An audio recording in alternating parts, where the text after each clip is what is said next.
What's up, everyone? Aaron here, and today I'm going to be taking a look at Mechanic Studios' MS-29 Falcon, aka Springer. Now, my G1 Legends collection mostly revolves around the first two season characters. I do like the movie and the subsequent seasons, but I think a lot of people can admit that it just never really felt the same after that when they, basically just massacred everyone to make room for new characters. So I don't remember those characters as fondly. That said, Springer is my favorite of those characters. I've always liked him since I was a little kid. He was just the cool action hero type guy. He was got the cool lines. He got the girl in season three. What's not to like, right? So this is one of only two Springers available in Legend Scale that I know of at the moment. I actually do have the other Springer on the way. I just got him off of eBay for very cheap. So it's actually also made by the same company under their Lost Planet brand. And I'll try and do a comparison video for that in the future. But for now, we're just going to take a look at this guy and let's get on into it. And before we go any further, just want to share a real brief anecdote. Another reason I do like Springer is because I actually got to meet his original voice actor, Neil Ross, at a comic convention 4 or 5 years ago. Did get his autograph here. He also voiced the Green Goblin and Norman Osborn in the early 90s Spider-Man cartoon. Maybe in retrospect, I should have gotten him to sign something Transformers related, but hey, it's all good. He was a cool guy, for sure. So yeah, just another reason why I like the character. But here's your box that he comes in. It's your standard Mechanic Studios, Make Fans Toys Fair, whatever you want to call them that week. You know, nice box art here. Got the usual warrior model, chariot model, armed aircraft model, gun posture, holding sword, chainsaw. Looks exactly like the armed aircraft model, which is no longer a helicopter, or this is no longer a car. But hey, things get lost in translation. Product shots. There you go. You will get plenty of instructions for this guy, and they're pretty good instructions if you have any questions in regards to what's going on. So, as far as accessories, you're going to get his gun, which is just painted up in this nice chrome color. It does look very similar to the gun that the G1 toy came with. So, very cool to have that. And as you saw, he holds that perfectly fine, as well as holding his sword perfectly fine, which looks good. It doubles as his helicopter rotors, obviously, and we'll get into that in transformation. You will also get this cool chrome painted bomb, if you remember his infamous one-liner from the movie early in the fight for Autobot City, where he says, "I've got better things to do tonight than die." Yeah. So cool to have this little addition. Definitely, like, you just kind of have to set it in his hands. There's really no way for him to peg it together onto anything, so, and fail at it.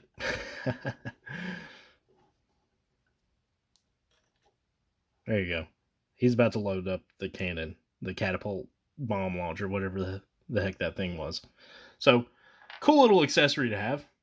And finally, you also get a flight stand adapter for him, and it'll work for most flight stands you have. It is a square peg, so you definitely need a stand adapter with a pretty wide port at the end. But very cool to have.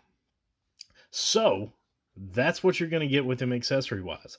Let's take a look at this guy, though, because I do love this robot mode. And as you can see, awesome head sculpt. Beautiful paintwork on his face and his eyes. A little bit of yellow here. I mean, looks great. Looks like Springer. What else is there to say? The colors and everything are just on point for G1 Springer. Everywhere. So yeah, I love how he looks. Not a lot of kibble. Looks pretty good on the back. Cleans up very nicely. Articulation-wise, head's on a ball joint, so You get up some, you get down very little, but you do get a fair amount of up, and you get some side to side. And 360 if you're feeling like The Exorcist. His arms right here. Now this stuff, his shoulder pads kind of tab into place here, but they don't really affect his articulation. As you can see, it's just on a ball, so you're going to get the usual range of motion you would expect. As far as that goes, he does have waist rotation, no ab crunch, just T-ball joints here on the thighs. He can do the splits to there. He can kick all the way forward and back. You also get a thigh cut right here. Knee bend on a nice sort of soft ratchet here. Goes right to 90 degrees. Works well. Feet are on this hinge right here. So you get lots of movement as far as that goes. You can move them forward, back, and they are on a rocker as well. So lots of posability options for this guy. Not a lot else to say. I love it. I think it's a great figure in robot mode. I have absolutely zero complaints about it in that regard. And yeah, he looks awesome, I think. So we got 2 modes to get into, so let's do some quick size comparisons and get on with it. So here's some Autobots from some different brands. Iron Factory Power Glide, DX9 Cup, Core Class Optimus from Hasbro. And as I said, he doesn't really necessarily fit into my collection size-wise. I just wanted him because he's cool, and I love the character. But yeah, it doesn't really fit with most of these, I don't think. I guess he works okay with DX9 Cup. The Meg Fans Toys KO they did of that figure would probably work better with him. Here, just as an idea too, here's one of the few Meg Fans Toys KOs I do have. Here's their Chrome Dome, and he actually almost feels a little too big to me compared to Springer. So, I don't know. He's in a weird size range, but scale's in the eye of the beholder, so make of that as you will. And for some Decepticons in robot mode, Magic Square Soundwave, New Age Straxus, our boy Iron Factory Runabout, and Mechanic Studio Octane. And I do think these two work well together, so it looks like a lot of the Mechanic Studio stuff will scale pretty well together. He does look pretty good with tracks as well, so there you go with that. Alright, let's get into transformation, and we'll see if I remember exactly how to do all this. He's not that hard, there's just a lot of steps. So, we'll start with his legs down here, and we'll go ahead and fold his fins up right here like this. And you want to open this part up. It just tabs in right there.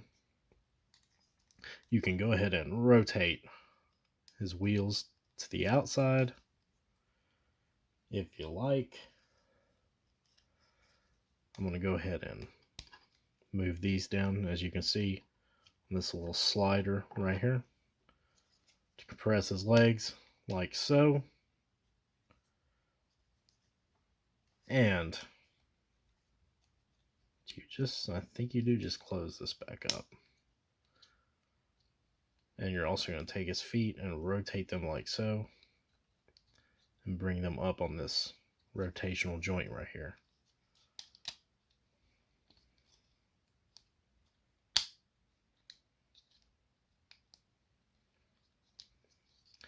And as you can see, they will tab together right there.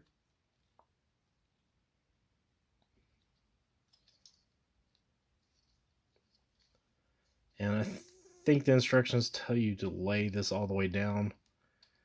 I've been kind of leaving them up a little bit though on this second hinge right here, but you can do it however you want as far as that goes.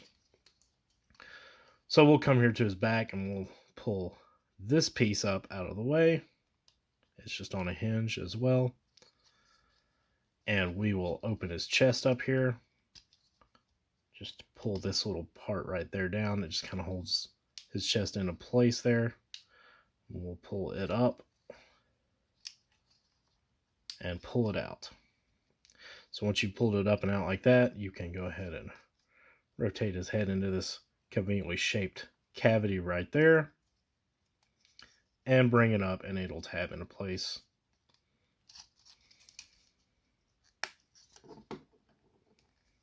Should tab into place. Do I need to move these first? Should tab right.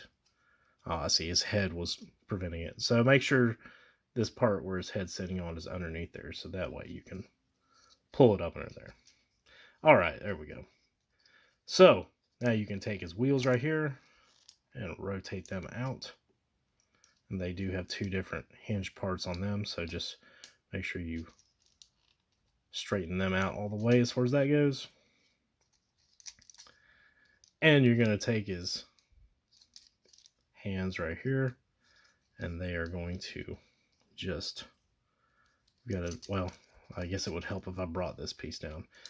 I haven't done that yet. So bring this piece down, you'll see where it grooves right there into spot on both sides.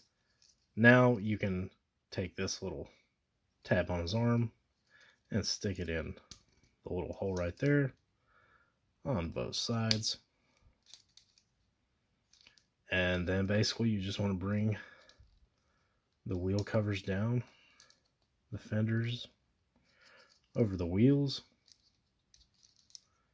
and you pretty much got Springer done. I'll clean him up and we will look at him in Chariot Mode. Be right back. So here's Springer in his car mode, and I think it works pretty well overall. I do like it a little bit better than the helicopter mode. Wheels are not great. These are going to have a hard time rolling, but he does slide pretty well. I didn't mention it here, but there's also a tab right here on the wheel that you're meant to tab into that little hole there to hold that into place, sort of. But it does look pretty good. It definitely gets the point of his car mode across. Very visible hands right here, but not a big deal to me. I mean, you could say that about a ton of Transformers, mainline or third party. So, but I think it looks really good. You got a little bit of metallic paint here for the cockpit of the car, I guess, if you will, and the helicopter for that matter as well. There's some nice little thrusters here. You couldn't really see them as well on his back before, but they're pretty obvious here now. And yeah, it works pretty good, I think. I mean, it's a little clunky looking, but that's kind of how his car was. So, not a whole lot else to say about that. I'll bring in some size comparisons real quick. So, here he is with my usual suspects of cars for comparison: Hasbro, Iron Factory, New Age, Magic Square, and a die-cast Hot Wheels car.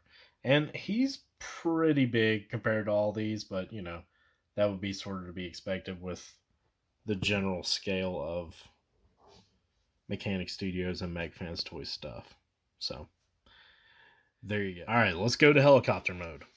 So, what you're going to do first of all is untap his arms. We'll go ahead and move that up as well. And you're going to want to go ahead and rotate the wheels back into their previous position. If I can get them to, there we go. Bend on that hinge. And what you're going to do now is you're going to turn his arms to where you can fold them out like so. So just rotate them on that bicep swivel. I didn't mention that. He does have a bicep swivel. My apologies there. Now, this is one of the only QC issues possibly with this figure that you should all be aware of. I was aware of it because Mauricio already has this figure and he told me about it. But this little panel on his arm right here,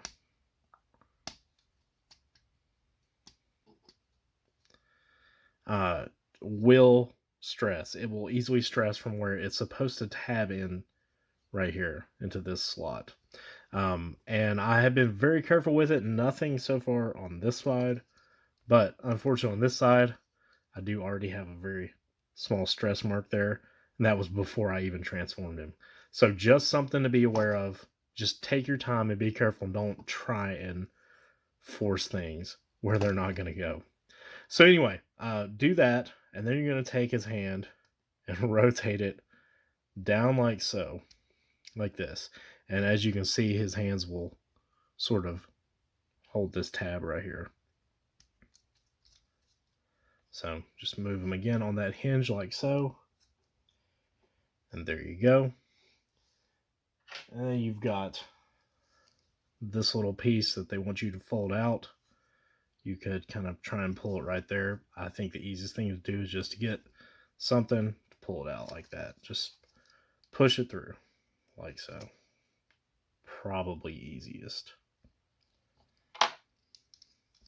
So now we're going to do that tab that I told you about. So again, just be careful with it. As I say, as I'm trying to really force it.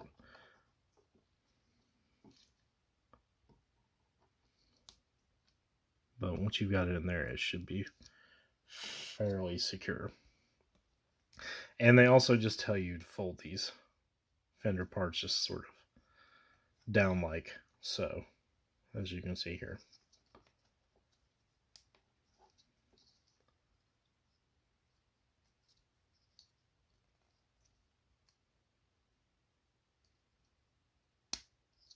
There we go. All right, there's that part done. You're going to have to bring this up again. Just bring it up and forward a little bit so you can mess with the helicopter tail here. And what you're going to do here is just untab again, like so. Go ahead and rotate the wheels back around again to where they're on the inside. And you're going to rotate his waist and then rotate at the thigh cut.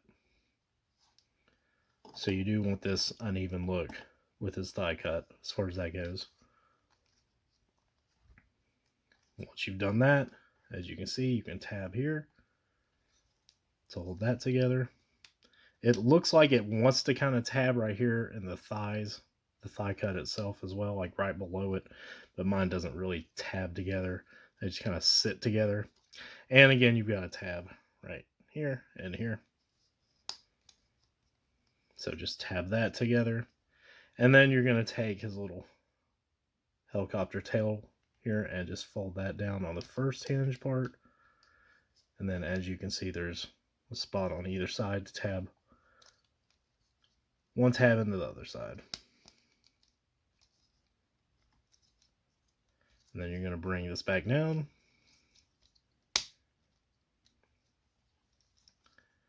And we can add his sword. And as you can see with it, it just has two little tabs to hold it together. Just fold it down on the hinge.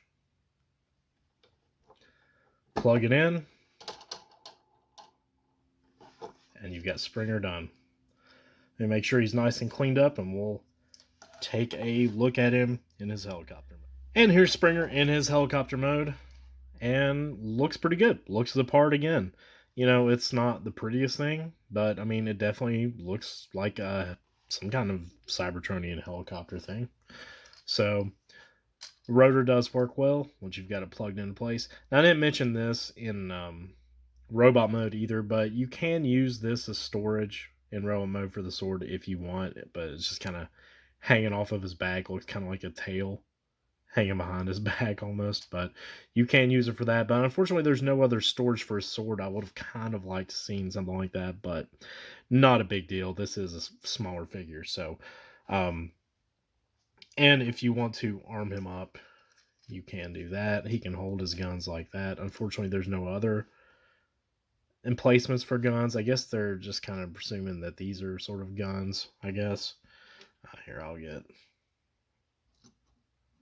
Octane's gun here.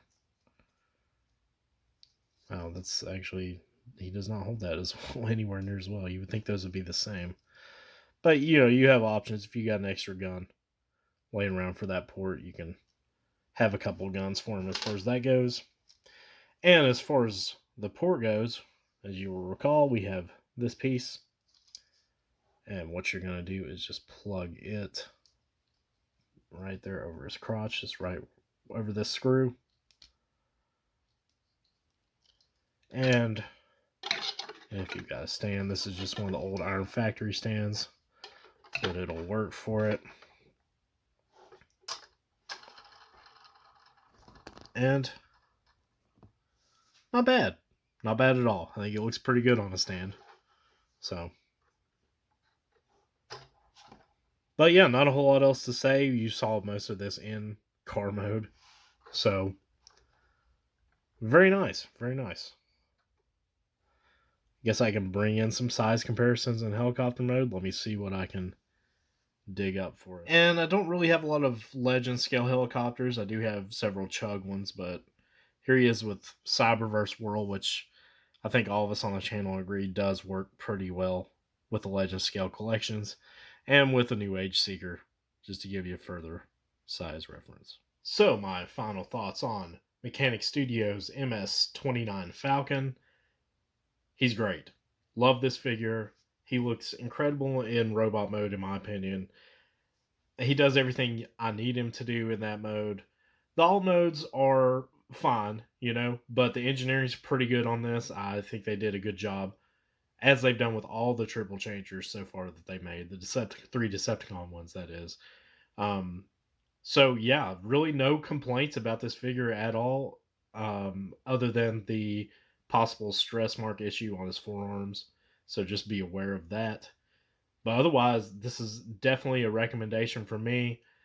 Mechanic Studio has teased some very crude renders of a Sandstorm figure, just, CG renders. But looking forward to seeing what they do with him, and hopefully we'll get Broadside too, and we'll have all 6 of the classic triple changers.